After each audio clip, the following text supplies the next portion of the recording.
Hello, everyone, and welcome back to the Tent of Abraham. I'm Tamir Kreisman from Jerusalem, Israel. We're back to Pirkei Derbi Eliezer. We're in chapter 35. This is 35b, and this one is called Living Waters.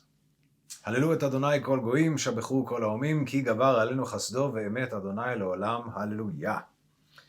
Rabbi Akiva says, whenever our forefathers, the patriarchs, would walk, wherever they would walk, the well, yes, would go before them. They would dig 3 times and would then find it before them. Okay, so this is what PDE says. Now our text is alluding to all 3 of them.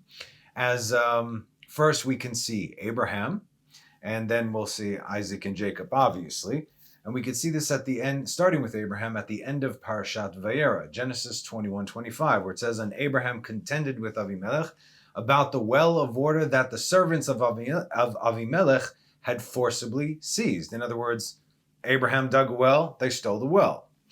This place later on in the chapter would be called Be'er Sheva because they swore to each other. They did a shvu'ah.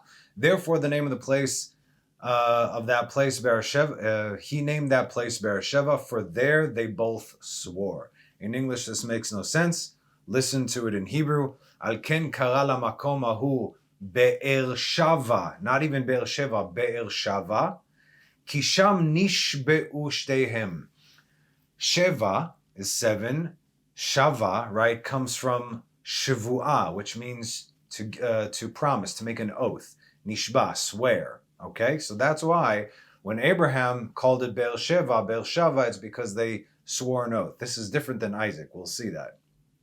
So later on, Isaac would dig wells, beginning with reopening the wells of Abraham that the inhabitants of the land covered up after his death. Genesis 26:18-22. And Isaac again, why do we say again? Because these wells were already there. Again dug the wells of water, which they had dug in the days of his father Abraham. And the Philistines had stopped them up after Abraham's death, and he gave them names like the names that his father had given them. And Isaac's servants dug in the valley, and they found there a well of living waters. That's 1. And the shepherds of Gerar quarreled with Isaac's shepherds, saying, the water is ours. So he named the well Esek, because they had contended with him. Again, English doesn't get it. Esek ki hit asku imo.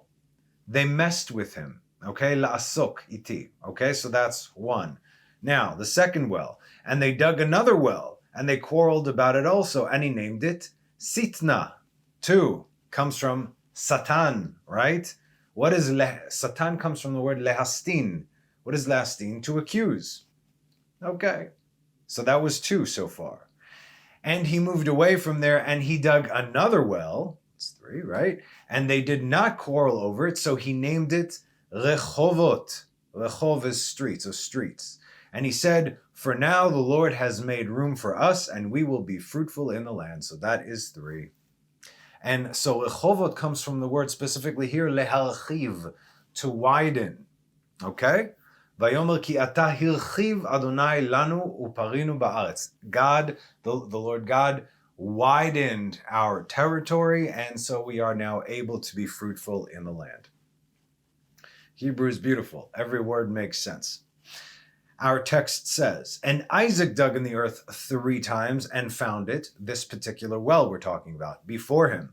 As said in verse 18, and Isaac again dug the wells of water. So he dug in the earth 2 more times after when he found her, meaning the well before him, as said in verse 19, and Isaac's servants dug in the valley. Our sages say that Isaac dug a total of 5 wells corresponding to the 5 books of Moses. Abraham, if you guys are confused about the order of this, then please go back to all the other teachings we've been speaking about over the last 3 or so years. Abraham dug 3 wells, and 2, again, it's between 2 and 3. There's like 2 plus 1. We'll see that. And 2 out of the 3 were covered up. The only one that remained open was Be'er Shava because they swore an oath. So the other ones, they were covered up. Later on, Isaac uncovered those same 2 wells and clearing the 3rd and digging 2 more in addition. So that's 5, right? Okay, we got that. So you understand what's going on here. Both Abraham and Isaac dug 2 wells, and the third that each found, that was we'll call it the jackpot, okay? That's the well of living waters. Now that this living water, what is this living water actually, and where have we heard this term before? How relevant is it to us? Well, very much so. For it is written in Zechariah 14:8, but we're going to read 7, 8, and 9 for context. And it shall be one day that shall be known to the Lord, right? No one knows this day. Neither day nor night, meaning it's not a regular day. And it shall come to pass that at evening it shall be light. Huh? Now, obviously, we could read this verse and study in many, many different ways. This is very telling as to exactly what's going to happen on that day where everything is going to flip. But, hold on, that's not the point. Now we're going to verse 8. And it shall come to pass on that day, the day which no one knows, only God knows, on that day that living water shall come forth from Jerusalem. Wait, but I thought it was in Beersheba. Wait a minute. Hold on a second. What did we just start this teaching with? Wherever our forefathers went, the well would move before them. Like the well of Miriam, water is flowing. The well of Miriam followed them wherever they went. Actually, it walked before them wherever they went in the wilderness. Not only that, it ended up here in Israel. And where is the well of Miriam today? It is at the bottom of the Kinneret, the Sea of Galilee, in a very specific spot. And there have been certain sages, even a few people alive today, that know exactly where these living waters are. And it is said that if you drink from these living waters, that you will retain all your memory. You will never forget, and you will receive an extra amount of Ruach HaKodesh to help you specifically with your learning Torah. It doesn't give you superpowers. It helps you gain more knowledge and understanding of Torah. Some people have drank from this. For instance, there's the Mahu, right? Who is the student of the Ari, Rabbi Yitzchak Luria. So he said that his rabbi took him, and they went on a boat in the Sea of Galilee in the Kinneret, and he lowered a bucket to a specific point. Now, yes, how could there be a well within? Because this is how it works. There are water streams.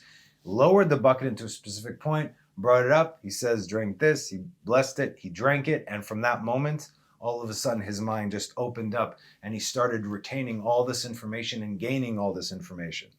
So again, I've also heard stories of people, personal stories of people who drank from it today, which prominent rabbis, no fake rabbi, like legit, said, here we go. They drank, but it didn't do it. You understand? It all depends. So in any case, on that day, the living water shall come forth from Jerusalem, half of it to the eastern sea. Where's the eastern sea from Jerusalem? That's the Dead Sea, Yam HaMelach. Everything, it's called dead because nothing is alive there. But once sweet water enters there, then you know that's the time. Half of it to the eastern sea and half of it to the western sea. That's the Mediterranean. In summer and in winter it shall be. And the Lord shall become king over all of the earth. On that day shall the Lord be one and his name one. How could God be one in the earth and his name one in the earth? Meaning God and his name are the same. Because in other religions there are many different factions, right? No, on that day, how will everybody know? Because it says in other verses, obviously we know them, the knowledge of God will be poured on all flesh, meaning every single human being alive will know that God of Israel, he's the God, right? He's the creator of all things, and there is none other than him. There is nothing other than him. Re'u ki ani zahu, I am he, right? Like our class a few weeks ago. So once that is poured out on everybody, then everyone's going to know. And then it specifically says, because of this, once you know, everybody's going to want to join Israel. But we don't take converts in the day of Mashiach, in the days of Mashiach, because then it's too late. You give it away. Where were you before? Okay. On that day, that living water shall come forth from Jerusalem. This is the well that in the future will rise and water all her surroundings, like we see. What is water? It's not only, it's not only water, right? Water is Torah, but it's the truth. It's ever flowing Torah. According to the Zohar, the well itself, spiritually speaking, get this, is actually Jerusalem. Jerusalem is going to spread her power, if you will, just like it was during the days of the first temple. How many times have we learned that Jerusalem will rise at the end of days, that she shall be glad and joyous, that she will shake off the dust? This is what's happening. Jerusalem, slowly but surely, the real Jerusalem, biblical Jerusalem, God's Jerusalem, is not what you see in the old city today. That's on those walls are only 450 years old. We've been through this so many times. Nobody knows it. The city of David, that is the biblical Jerusalem, not the old city today. Yes, where Temple Mount is, that was it. But then it just moved downward from there. In the city of David, we found David's palace. Right? We're standing on treasures right there. Anywho, there's an incredible section in Midrash Rabbah, in Bereshit Rabbah 59.5. Okay, what is 59? Nun Tet Hey, 59.5. That shows us how it all began with Abraham and the steps along the way. From Abraham to Moses to David. I love mentioning these three because they're all pioneers in their own way. Abraham was the only one in the world, there was nobody else, that stood on the side of God. That's why it said, and we read this, Abraham was the only one that God said, and Abraham was one. God is one, but God called Abraham one. God also told Abraham, he's the one that loves me. Don't argue. Abraham was the only one in the world that stood for God against the entire world, and this is before God ever revealed himself to him. Amazing, right? Then we have Moses who brought the Torah, and then what was David doing? David was learning from Abraham and from Moses, and he became a student. They're students, right? And he basically put together the Psalms as a result. Amazing. So now we get to sing to God. So Abraham observed it, Moses established it, and David tied it together in the Psalms. Beautiful, which we all have today. So what is living water, if not the Torah? And it reads, you have been beautifully made among the sons of Adam. Grace has been poured upon you. This is Psalms 45:3. You were distinguished among the higher beings, that is said, behold, their heroes cry out outside. Isaiah 33:7. You were distinguished among the lower beings, as said, you are a prince of God among us. Genesis 23:6. Therefore God will bless you forever. Psalms 45:3. And the Lord blessed Abraham with everything. Genesis 24:1. Who will ascend the mountain of the Lord? This is Abraham. This is according to this midrash. We have other midrashim that it's Moses, because who really ascended to the mountain of the Lord? It was Moses and only Moses. He was the only one, right? But here they're saying this is Abraham. Again, there's no contention here. Yes, this is. Now I know that you are a God-fearing man, said God to Abraham in Genesis 22:12. And who will stand in his holy place? Going back to Psalms 24. This is Abraham, as it is written. And Abraham arose early in the morning to the place, or to the space, Lamakom, where he had stood before the Lord, Genesis 19:27. So these aren't just theories. These are based on what these individuals actually did. So it can correspond with Abraham, and it can also correspond with Moses. Clean are my hands and pure is my heart. As it is said, who said this? I have raised my hand to the Lord God Most High, Genesis 14:22. This is Abraham. If from a thread to a shoelace, far be it for you to do such a thing. Genesis 18:25. This is when Abraham went out and destroyed the four kings, brought back his nephew Lot and his family, and gave back everything to the the Sodomites. Gave them not a shoe. I don't want a shoelace. Nothing. Take everything. Feed my boys, and we're out. Who has not lifted up his nephesh to vanity? This refers to the soul of Nimrod, who did lift up his nephesh to vanity. Again, continuing in the Psalms 24:4. And he did not swear deceitfully. Nimrod did. Abraham did not. He's his arch enemy. I lifted my hands to God the Most High. Psalms 24:5. Abraham blessed everything, as it is said in Genesis 12:3. And in you all the families of the earth shall be blessed. V'nivlechu becha kol mishpachot ha'adama. Who was the miracle worker of Israel? Moses, as written, Deuteronomy 34:11-12, for all the signs and wonders which Moses performed. This is like at the very end of the 5 books. And who was Moses' miracle worker? Who worked the miracles for Moses, right? The Holy One, blessed be He, as said in Exodus 17:15. And Moses built an altar and called its name, the Lord is my miracle. David was the shepherd of Israel, as it says in 1 Chronicles 11:2, you will shepherd my people Israel. End of story. Who is the shepherd of David? The Holy One, blessed be He, as said in Psalms 23:1. If you are lost, we're getting to the point, but you need to know these things. The Lord is my shepherd, I shall not want. Now listen up.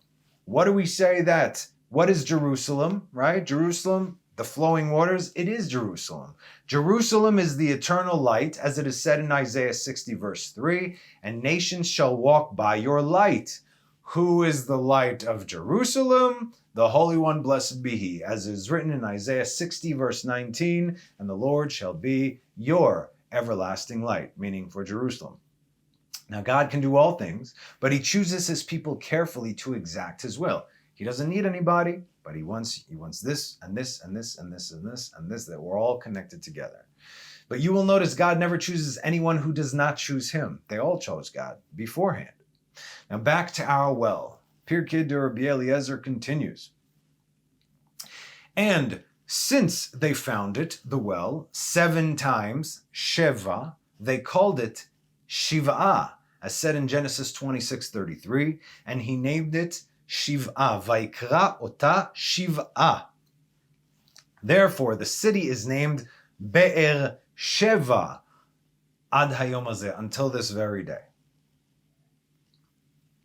We assume it's in the region of where the modern city of Beersheba is today. Again, there are a lot of ruins all over Israel. It's right underneath our feet. Like we discussed this before. So, Gaza, good stuff coming out of there, right? But right north of Gaza is Ashdod and Ashkelon, port cities.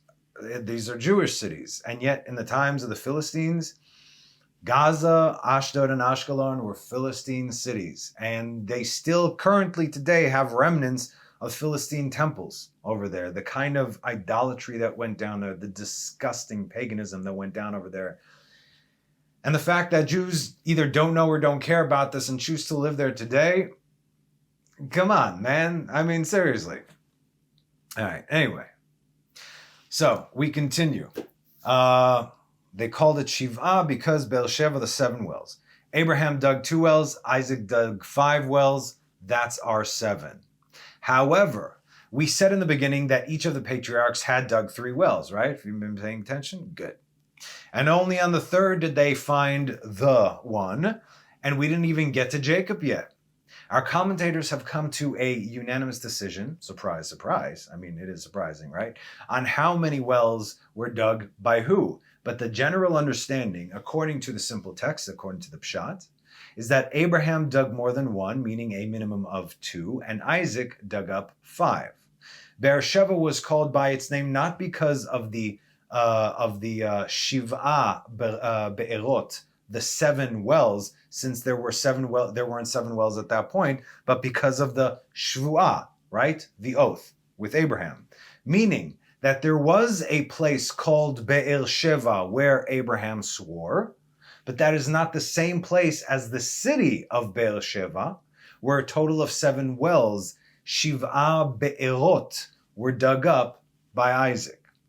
And we didn't, like we said, we didn't even get to Jacob yet, but we're about to.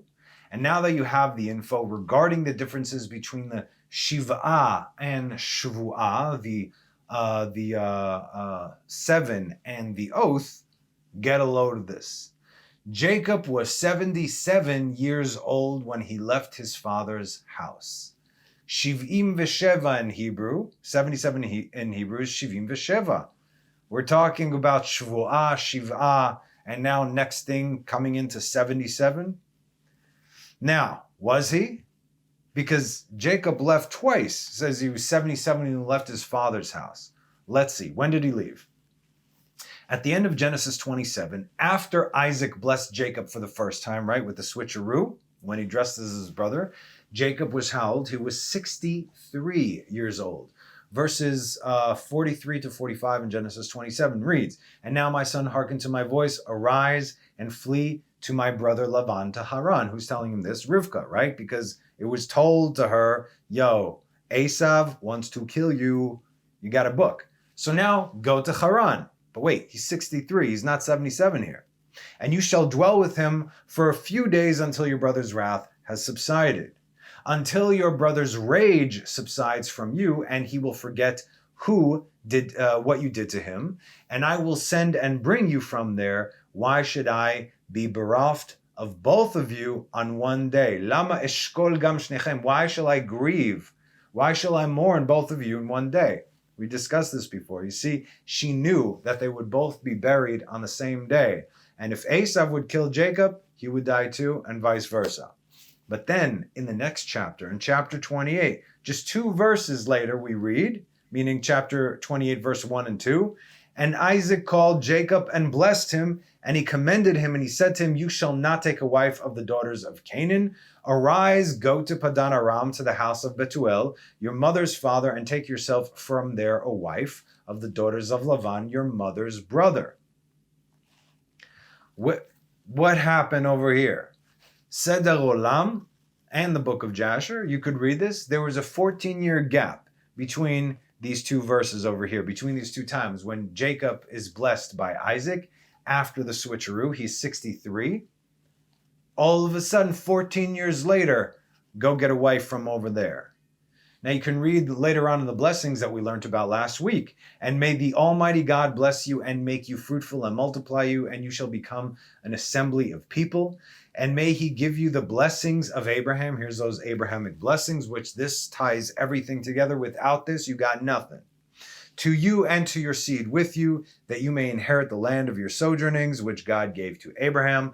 And Isaac sent Jacob, and he went to Padan Aram, to Lavan, the son of Bethuel the Aramean, the brother of Rebekah, the mother of Jacob and Esav.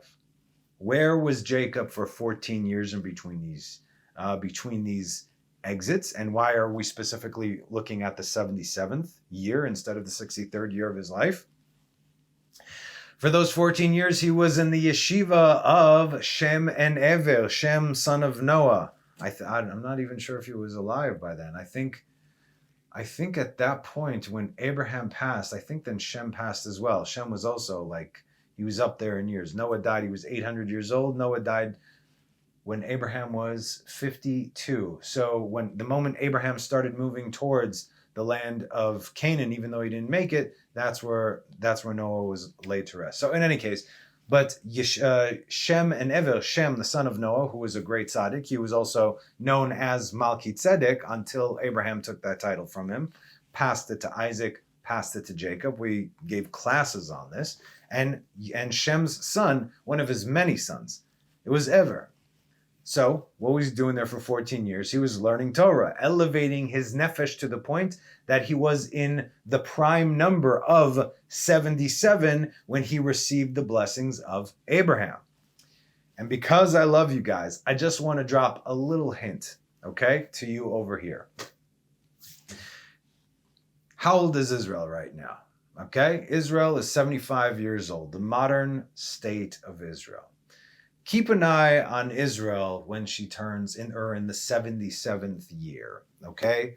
This all makes sense. Jacob, Israel, 77, okay. Abraham was born in 1948 to the creation of the world, and the state of Israel was born in 1948 to the Gregorian calendar. Everything is related. When Jacob was 77, he received the eternal blessing from Isaac and was a prime target for Esav, Edom. Later on that day, he would receive the blessing from God himself when he had a dream, which we will get into. And what happened between those 2 times over there? Eliphaz came and tried to kill him. You could also read that in the book of Jasher. In other words, Esav, Edom, sent his people to try and kill Israel, even before he fully developed into Israel. Okay, anyway, think about that. That's all I'm saying on the matter. So, why does our text say that Jacob was 77 years old when he left his father's house, and not that he was 63 the first time that he left? Perhaps it was because when he was 77 years old, he not only left Isaac's house, but the heavenly Father's house, the land of Israel. You see, it's a big deal to leave Israel. You cannot just do it. That's why Jacob specifically he fled to save his own life. You're allowed to do things like that to save your life, right? But God told Isaac, you're not allowed to leave the land of Israel. Why? Because you died in Israel and you were basically living on borrowed time. Isaac died upon the altar and he came back. He was more there than here, like we say. Abraham only left because if he would have stayed, he would have died. But God made the famine so that he should leave. God told Jacob before they descended down to Egypt, after the brothers reconciled with Joseph, okay, we got to go. But he was troubled, and God told him, Yaakov, Yaakov, don't worry about it, man. Anochi eredi mach imcha Mitzrayima. I personally will descend with you to Egypt, v'gam alo ale, and also I will bring you up from there. In other words, I need you to go down there. Why? So I can turn you into a great nation. It's a continuation of Jacob. So, leaving the land of Israel, you don't just do it.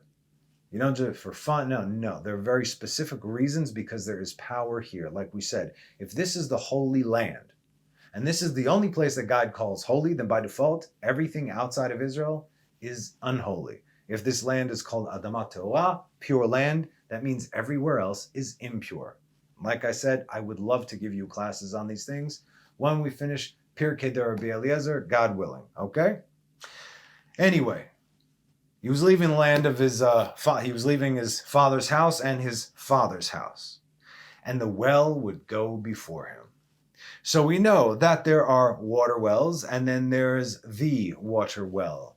The water well is within the 7 wells of Beersheba, but it didn't remain there. Now did it? Genesis 28:10. And Jacob left Beersheba, and he went to Haran. Vayetze Yaakov mi Beersheva. It's not Beersheva, Beersheva. You notice the difference. Where Isaac dug the 7 wells, he called it Beersheva. Where Abraham made the covenant, it was called Beersheva. These are 2 different places, and yet the well followed Jacob. Vayelech Harana. But the place is called Haran. In English, it says Haran, Haran.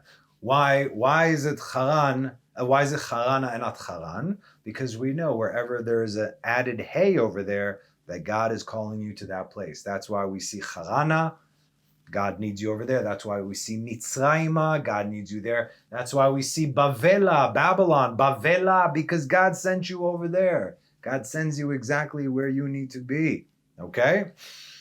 Every body of water has a source. Not everybody. Every body of water has a source. Follow the stream, upward, obviously, reach the source. If water is Torah, then where is the water going to lead you? Back to the source. The Torah is the culmination of the physical and spiritual. It's where they meet, right? There is one place in the world that is called the gates of heaven, and that place is the place that God chose. This is Mount Moriah, where the temple stood. We know this. From Beersheba to Mount Moriah, says our text, is a 2 days walk. We learned earlier when it came to the binding of Isaac that it was a 3-day walk for Abraham from Beersheba or Beersheba to Mount Moriah. So what's going on here? Now, I Google mapped it. Not that you're going to get anything, corroborating anything biblical, but just for my own self, right? It would take 19 hours of walking from Beersheba to Mount Moriah, meaning 19 hours at a steady pace, non-stop. So it's not okay, it's a 19-hour walk. We're talking about they only walked in the day. Why would they walk at night? So we know that they didn't walk at night, so you can easily do it by walking between 9 and 10 hours a day. Sure. So he got there, so that's a 2 days walk. What happened with Abraham was that they did indeed, and I read this, they did indeed walk for 2 days. They camped out for the night, and then in the morning of the 3rd day, Vayhi Bayom HaShlishi, when they saw the mountain on fire, smoke, depending on which midrash you read. So it was the beginning of the 3rd day. It wasn't 3 full days. The verse says, Bayom HaShlishi, right, not Vayhi. Bayom HaShlishi, on the 3rd day, Vaysa Avraham, Abraham lifted his eyes and saw the place from afar. On the 3rd day, not after 3 days. So again, we could learn, if we actually pay attention to the Hebrew, to the terminology, we can get such a more complete and beautiful picture. Plus, you have to take into account Abraham's advanced age of 137, not to mention he and Isaac, Ishmael, and Eliezer, and the donkey. The donkey! Don't forget the donkey, the steed. People move slower in groups, especially with donkeys, and, they're built for endurance, not speed necessarily. Plus, Jacob was only at the young and spry age of 77. So you would think he'd be trekking much faster. Okay, so why is our text pointing out how long it would have taken Jacob to get to where he was even going? He was going to Haran. Like, he wasn't even going to Mount Moriah. He was going to Haran. So why do I care how long it is from there to there? How long is it from there to there? We actually know. Well, anyway. So he was going to Haran, which is even north of Syria. It's in Turkey where Haran is, which according to Google Maps, again, we don't even know if it's the exact place, but roughly. It's an 8 days walk, meaning if you are walking for 8 days, 24/7, nonstop, which nobody is. And we learned about Eliezer's trip to Haran in the earlier chapters in Pirkei Rabbi Eliezer, how it was a 17-day walk, but he arrived in 3 hours. So I guess if it's an 8 full days walk, it can spread out to 17 days, depending on the time of year, right? So maybe that makes sense. Or the other thing is, according to what they said, that based on how long it took everybody to walk, then we could see that the land of Israel and its surrounding areas were much bigger than it is today. In other words, Israel physically shrank, especially after the destruction of the temple. Again, we never recovered from that. Okay, so again, it was a 2 days walk to Mount Moriah, and Jacob arrived there within half a day. This is called kfitzat haderech, the skipping of the road or the skipping of the way. Likfotz is to jump, but it's not the person jumping, it's rather the road jumping. So this is interesting because our sages say that it's not the individual who had been given super speed. It's actually something different. But rather that the way itself, the earth, is what moved in the direction it needed to in order to hasten the arrival of the individual. Did I give this example before? Honestly, I don't remember. Forgive me. But at the airports, when you walk on, some people, there's like, they're the escalators, but they're the flat ones, right? It's not going up or down. It's just moving forward. So, and when you're walking on it, it seems like you are actually, so the ground is moving in the direction you're already moving in, you move a lot quicker. So that's the explanation of sort of what kfitzat haderech is. Now, if you have a lot of questions as to what, but then how could the ground move and how could it not affect everybody else around it? We know what's coming up about the sun setting in the middle of the day. So if that bothers you, what comes next is definitely going to be bothering you. So Jacob is on his way, and he arrived where? At the place he needed to be, and not necessarily where he was going. He needed a pit stop along the way. Va'upaga bo HaKadosh Baruch Hu shene'emar va'ifga b'makom va'yelen sham ki ba hashemesh.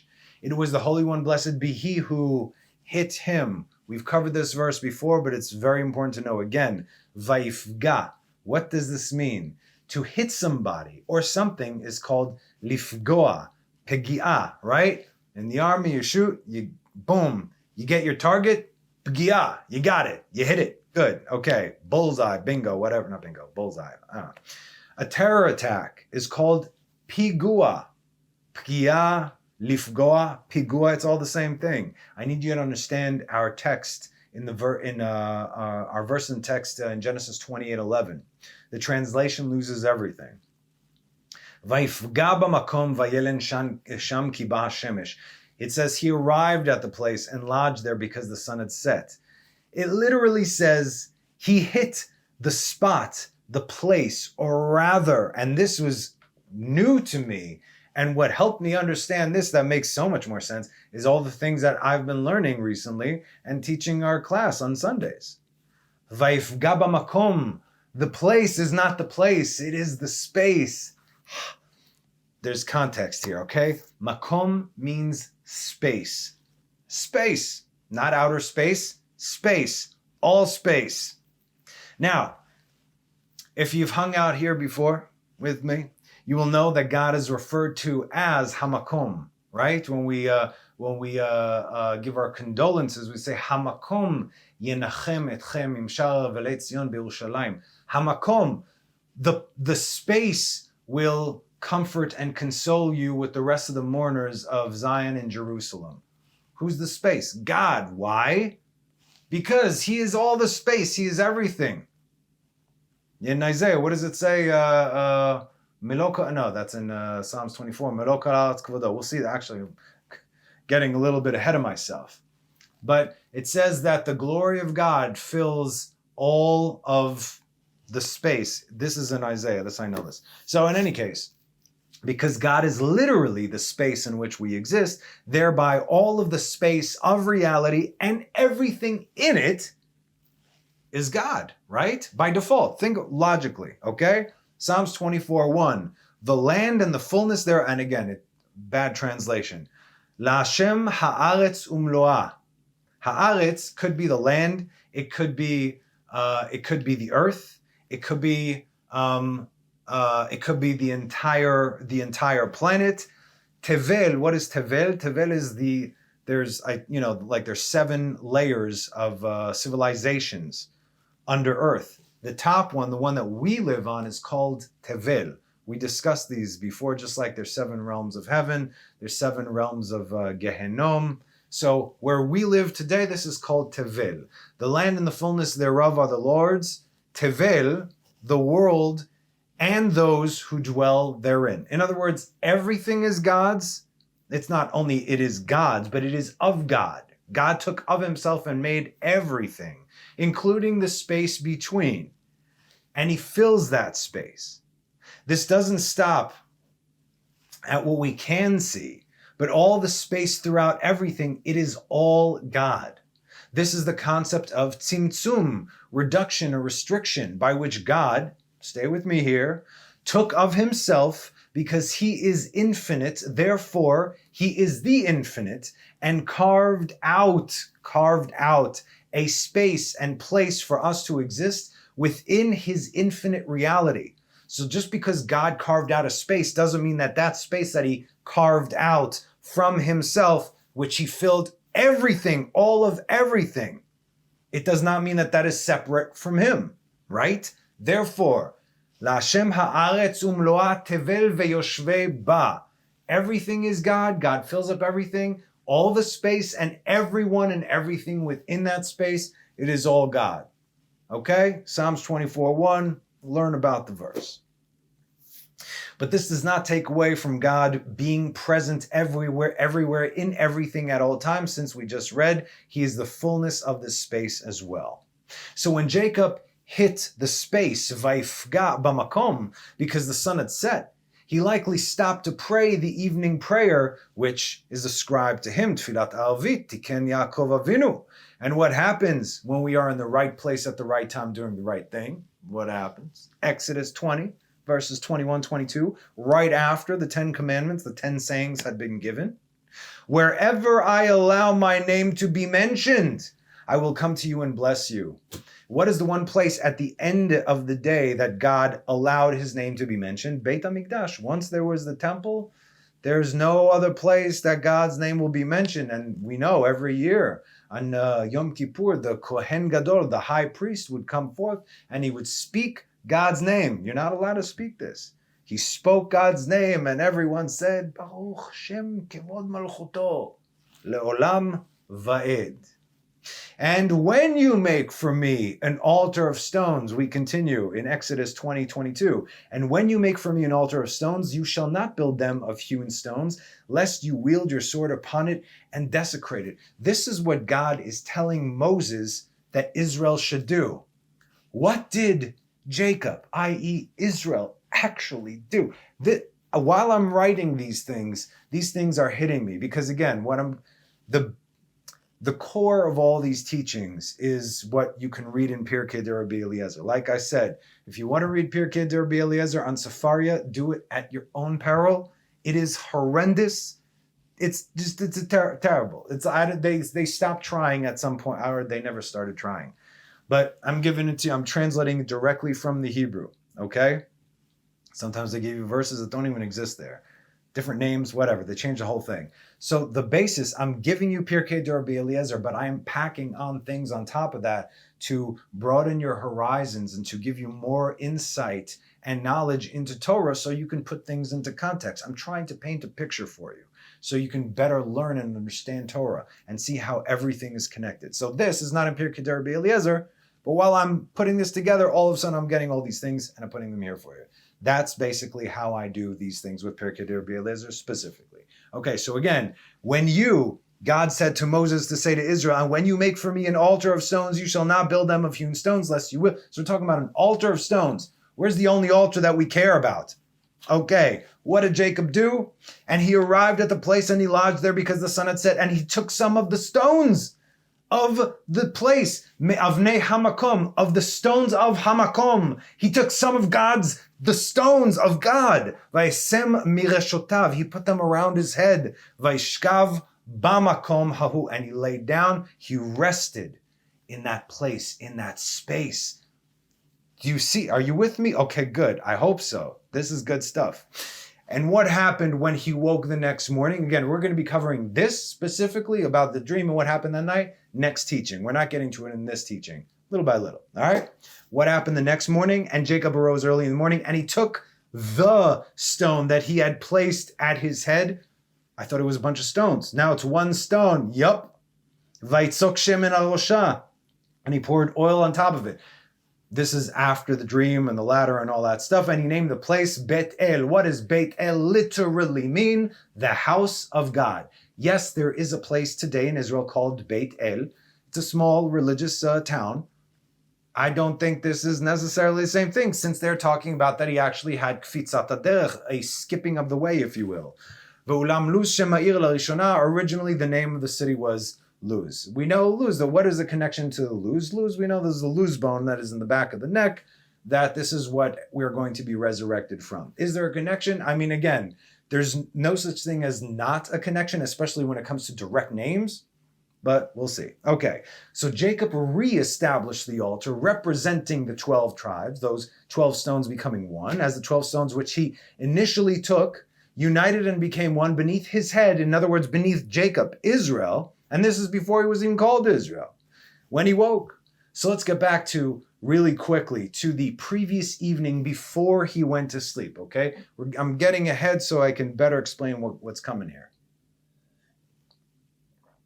Didn't Jacob find this a bit strange that the sun had just set all of a sudden? Usually when they go on the road, they want to maximize their travel time. They leave at dawn. They leave in the morning. Vayashkem Avraham baboker v'achvosh et chamoro, right? He woke up early in the morning. All our sages woke up early in the morning. What are you supposed to do at first light or even before first light? You go to daven, you pray to it, thank you. Oh, hey son, but I've been here first. Worshiping the creator of all things. That's what they did. After which, some coffee and a bagel and on your way. That's what they did. You maximize your time. You don't waste time. Okay, I think I'll leave at 4. Why? So you could walk for an hour and go to sleep? No. These people were doers. Okay. Whew.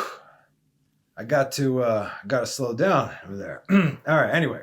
So did Jacob not find it strange, all the things that took place, starting from he left in the morning and then 3 hours later, not even 3 hours later, half a day later, yeah, okay, and all of a sudden, boom, it's nighttime. There are midrashim that say that he was physically stopped in his tracks. In other words, boom, he just stopped right over there. But we're going with what we have over here. Because again, if I give you midrash, like I said, there are a lot of midrashim. These are opinions. They're all correct. Each one has its own validity. But we're talking Pirkei Rabbi Eliezer. This is our basis. Okay. So let me tell you, there is little in this world, especially in the ancient world, that can surprise a tzaddik. I gave you one. Did I give you one of the examples? Again, there's so much. In the Zohar, it says two of Rabbi Shimon Bar Yochai's pupils were walking along the way, and it says they were walking for like a mile along a femur bone of one of the fallen giants from the day. And they're walking and talking Torah, and then they heard a voice saying, "Come up the mountain." So they went up the mountain, and they sat down in this place, and behold, a dude popped out from this strange place who looked a little bit different, and they said, "Where are you from?" And he goes, "I'm from Alka." Where's Alka? Alka is the third layer beneath the world. There's Tevel. We are in Tevel. Then there is, I forgot the one directly on, I forgot almost all of them. In any case, I remember what I need to. I forgot the name of the one underneath. And the third layer is called Arka. He goes, I'm from Arka. And they're like, oh, okay. Speaking of this thing beneath the earth, there was this halacha, and they just went on completely talking Torah. In other words, a dude pops out from beneath the earth, from a civilization beneath the earth, as they just passed a mile-long femur bone, and they couldn't care less. You see, they do, like, yeah, okay, so God made you, and this and that. Let's focus on Torah, because they knew that really that's all that matters. Whereas everybody else would have been like, dude, take a selfie, right? Okay. So, very little surprises at Tzaddik, especially from way back when, especially what's going to surprise Jacob. As our text continues and says, why is this place, or rather space, hamakom, space, called makom? Because any place or space that there are tzaddikim, the space is with them. Hamakom nimtza itam sham, as in God is there with them. Like we read, wherever I allow my name to be mentioned, I allow my name to be mentioned. God needs to allow his name to be mentioned. He designated a place for it to be mentioned. So it's not only on Mount Moriah. It is on Mount Moriah when the temple stood, when the Kohen Gadol pronounced his name on a very specific time, on a very specific day, Yom Kippur, none of which we have today. So for anybody trying to pronounce God's name, you're on your own. Wherever I allow my name to be mentioned, I will come to you and bless you. That is the place that God would designate for his name to be mentioned. Going by this understanding, we should deduce that God was with Jacob not only in this particular spot, because he's a tzaddik. Wherever you go, I'm going with you. But he was with him always. And this is correct.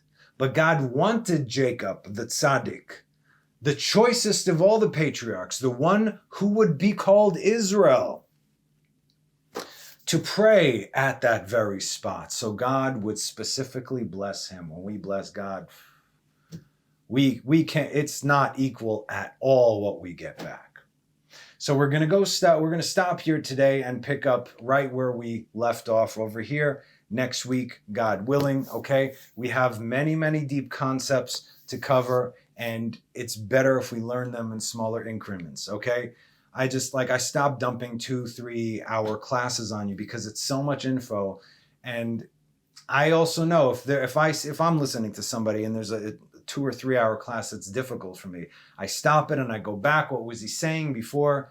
Let's wrap up every topic, and we can, we'll connect them later on. So this is what I'm doing. It's also better to retain information. We know this. So I just want you to learn for the sake of getting closer to God, one step at a time. That's why we're doing this. So anyway, that's it for today. You guys stay safe. Thank you for joining me. As always, have a wonderful rest of the week and have a Shabbat Shalom. Bye-bye.